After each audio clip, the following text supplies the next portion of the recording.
Hi friends, இந்த வீடியோவில் communication system சப்ஜெக்ட்டுக்கான இம்பார்ட்டண்டான 2 மார்க்ஸ் பற்றி பார்க்கலாம். நம்ம சப்ஸ்கிரைபர் கமெண்ட் பண்ணியிருக்காங்க. நம்ம கம்யூனிகேஷன் சிஸ்டம் சப்ஜெக்ட்டுக்கான பார்ட் பி ஆன்சர்ஸ், அதாவது இம்பார்ட்டன்ட் கொஸ்டின்ஸ் வீடியோ அப்லோட் பண்ணியிருந்தோம். அந்த வீடியோக்கு கீழே சப்ஸ்கிரைபர் கமெண்ட் பண்ணியிருக்காங்க, பார்ட் ஏ வீடியோ அப்லோட் பண்ணுங்கள் சார் சொல்லிவிட்டு. அதுக்காக இந்த வீடியோவில் நம்ம பார்ட் ஏ இருக்கக்கூடிய இம்பார்ட்டன்ட் கொஷின்ஸு வித் ஆன்சரோட பிடிஎஃப் கொடுக்க போகிறோம். டிஸ்கிரிப்ஷனில் லிங்க் கொடுக்குறேன், நீங்கள் அதை கிளிக் பண்ணி பிடிஎஃபை டவுன்லோட் பண்ணிக்க முடியும். இந்த பிடிஎஃபோடைய லிங்க் டிஸ்கிரிப்ஷனில் கொடுத்துருக்கேன், நீங்கள் கிளிக் பண்ணி டவுன்லோட் பண்ணி ஓப்பன் பண்ணிக்கோங்க.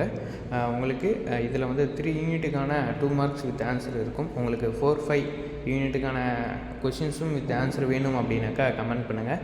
20 மெம்பர்ஸ்க்கு மேலே கமெண்ட் பண்ணிங்க அப்படின்னாக்கா 4-5க்கான இம்பார்ட்டன்ட் கொஷின்ஸோடைய பார்ட் ஏ பிடிஎஃப் டிஸ்கிரிப்ஷனில் ஆட் பண்ணுறேன், நீங்கள் கிளிக் பண்ணி டவுன்லோட் பண்ணிக்க முடியும். Okay friends, thank you.